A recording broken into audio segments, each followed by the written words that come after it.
আসসালামু আলাইকুম। যেটা দেখছেন এটা একটা পেন্সিল বক্স।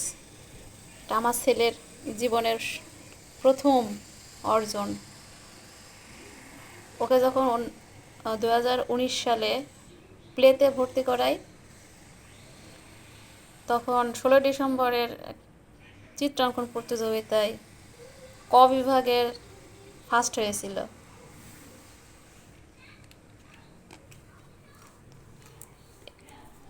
এ পর্যন্ত আমার ছেলের অর্জন।